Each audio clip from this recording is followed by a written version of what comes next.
You're listening to True White Collar Crime. This is a show about financial crime and the people behind it. I like true crime, but I know murder can be a lot to handle sometimes. Don't necessarily want to listen to that every single podcast episode. So, we got some of the financial criminals for you on this show. And what do we got for you today? We have our man, Scott Tucker. This is episode number 4. I apologize for some of the audio quality on the previous episodes. I'm going to do what I can to see if I can get that up. I might do some re-recording, things like that. If you're listening on YouTube, please subscribe, like. It really helps out the channel, keeps motivation up for more episodes. If you're listening on Apple Podcasts or Spotify, please leave a review. It really helps with the rankings. Leave a 5-star review. It doesn't matter too much what you write, but that's much appreciated. Thank you again for listening. Let's get started. All right, so Scott Tucker. Scott was born on May 5th, 1962 in Kansas City, Missouri. He went to KSU, Kansas State, for 2 years and studied business there. In 1988, fast forwarding, he took out a $50,000 loan from a local bank and put up his Porsche as collateral. However, at the time he took out the loan, he no longer owned the car.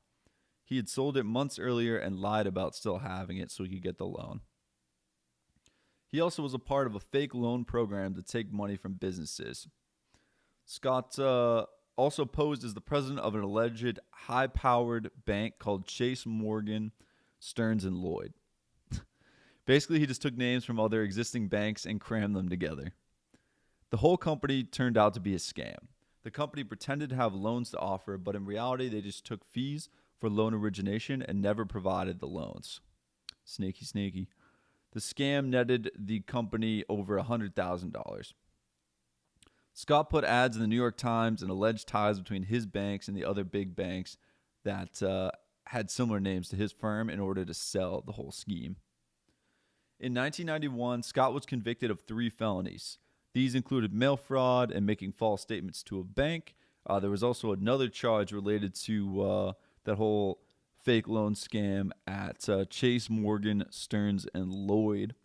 All 3 of these charges land our boy Scott 1 year in Leavenworth, which that's not an establishment you would want to be in for very long if you can avoid it. Scott also admitted to spending some of the money in the advance fees during this time, and that was all wrapped up in the charges that he caught as well. When he got out of prison in 1992, he decided to go into a new line of business. This new business revolved around short-term or payday loans. Wouldn't be surprised, I don't know this from the research, but wouldn't be surprised if he learned a thing or two in prison about some other criminal hustles he could pursue. In 1997, Scott met Charles Hallinan. Charles agreed to be a silent investor in a payday lending company that Scott would be president of. Scott also signed a non-compete and agreed not to open another payday lending company. Charles made an initial investment of $500,000. So, common theme here. These people that we talk about on this podcast can raise some serious capital. My man is a convicted felon. He's still raising $500,000 in seed money. 1 month later, Scott actually declared bankruptcy, listed over $550,000 of debt in his paperwork, including over $200,000 that he owed to the IRS. The court cleared Tucker's debt through his bankruptcy, and Tucker did not disclose his financial interest in the new loan company during these court proceedings. In 2001, Scott violated his non-compete and opened another payday loan company called CLK Management. Many of the companies he opened during his career were named after Mercedes models. My man, you see this kind of often, like Enron, they had like quirky names. People, they get out of hand with the names. They get a little too cute with it. It's too easy for people to track. Scott set up placeholder companies in Nevada. He used them as mailing addresses for his actual operations that were payday loan companies, including Cash Advanced, Preferred Cash Loans, and United Cash Loans. Scott also owned a company called AMG Services that was able to offer payday loans in states where it was unlawful to do so by partnering with various Native American tribes. Scott thought he would be able to exploit a loophole in the law and use the Indian tribes he partnered with as a shield from the U.S. laws that made his lending illegal. In 2004, he registered AmeriLoan, United Cash Loans, U.S. Fast Cash, 500 Fast Cash, and One Click Cash. My man is on point with these names. Officially, these companies partnered with the Native American tribes, but they continued to do all their business away from Indian land. The website stated that these companies were approving thousands of borrowers for short-term loans every day. In 2006, Scott opened a race team and decides to be the driver as well. He first competed in the Rolex Sports Car Series. He would go on to create Level 5 Motorsports and spend millions on his racing teams. Notable racing events for his teams included Le Mans as well, which has the 24-hour race involved in it. Charles Hallinan checked back in, my man who loaned Scott Tucker $500K, checked back in on the money he had loaned him previously. Tucker told Hallinan he created a new payday loan company, but he gave Hallinan the impression that this new company was a part of their previous operation. In reality, though, Tucker had created a completely new company and removed all the valuable pieces of the previous firm and moved them to a company that he was completely under his control. So he kind of robbed the previous company of all the valuable assets. Hallinan discovered he filed a lawsuit against Tucker, and in the course of this lawsuit, he also discovered that Scott had a huge majority of the control over his dealings with the Native American tribes. It wasn't an equal partnership by any stretch of the imagination. Rather, Tucker was providing the tribes a small cut of the profits in return for the shield that their sovereign laws provided. One lawsuit from citizens of California uncovered that the Modoc tribe, who did business with Tucker, only received 1 to 2% of revenues. In 2008, Tucker took part in 4 races with his team. In 2009, his race team took 3rd place at a race at Watkins Glen. In 2010, he won Rookie of the Year in the American Le Mans Series. Tucker's team won 47 total races throughout the life of the team. In May 2014, a grand jury sent a subpoena to AMG Services regarding charges of wire fraud. Oh, also money laundering and racketeering. Blaine Tucker, unfortunately, took his own life as a result of these charges coming down. Allegedly, I'm sure there were a lot of other things going on in his life at the time, but that was something that happened as a part of this whole process. Joel Tucker, these are all relatives of Scott's, I believe all brothers. Joel Tucker was fined $4 million for selling fake loan bundles to debt collection agencies. So instead of having debts that were actually on their books and real that they would offload to these collectors, they were fabricating data and selling debt collectors fake lists of people who didn't actually owe money.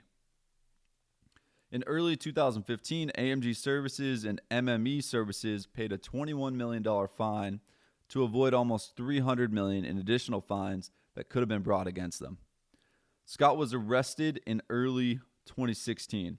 His charges stemmed from a law similar to a RICO law, and they came from New York City. He was fined $1.26 billion personally as a result of his role in this scheme. I think that's the largest fine that's ever been handed down. It was record-setting at the time, according to my research. In late 2017, Scott was convicted of 14 charges. The charges all stemmed from illegal payday lending and racketeering. He was also charged with violations of the TILA Act, Truth in Lending Act. TILA is a regulation put in place to make sure that borrowers are clear on the terms of the loan when they borrow money.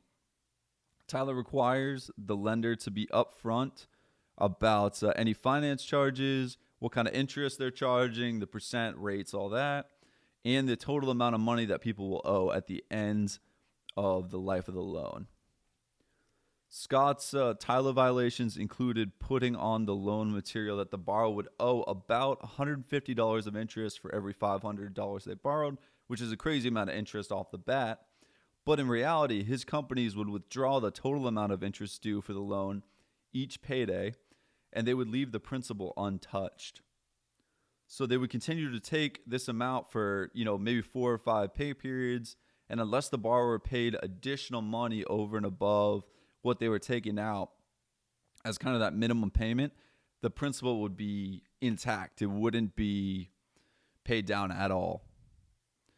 And the typical loan from one of these payday companies owned by the Tucker family charged over $1,400 in finance charges alone for a $500 loan, which is drastically more than the $150 stated in the title box. So you can see how this scheme was very lucrative and why such a huge, over $1 billion fine was passed down on Scott at the end of the day. The government found that the role of the Native American tribes in the scheme was small, and that Scott Tucker fabricated documentation to make their role look larger, and often even controlled the tribal accounts that were tied to their portion of the payday lending operation. Scott had been sued for wrongdoing several times earlier, but unfortunately, this apparent Native American partnership that provided him with a kind of a shield of sovereignty caused previous judges to throw out the charges. So this wasn't the first time that they'd been looked into. Scott is currently serving a 16-year, 8-month sentence in Leavenworth as a result of his activity and his involvement with this scheme. His lawyer also received a 7-year prison sentence for his role. These businesses were able to bring in more than $3.5 billion between 2008 and 2013. These companies lent money to over 4.5 million United States citizens. So more than 1% of the country. In 2018, the Federal Trade Commission issued 1.2 million checks worth over $500 million total to the victims of the scheme to try and pay them back a little bit. But overall, this was a huge racket. Scott Tucker was making money hand over fist and loaning money to the poorest Americans who weren't really investigating the terms of these loans very closely. And even if they had, they may not have been able to catch the deception that was there. And, went to jail for a long time, still in jail. And, probably deserves to be there. Definitely deserves to be there. Sources for this episode, they include, there's a podcast called Crime and Sports, which is fabulous. You should go check that out. They did an episode on Scott Tucker. I'll link it below. There is a show on Netflix called Dirty Money, which did an episode on Scott Tucker, and he actually appeared in that. So he volunteered to be a part of that and talked about everything that was going on. So you can get his perspective there.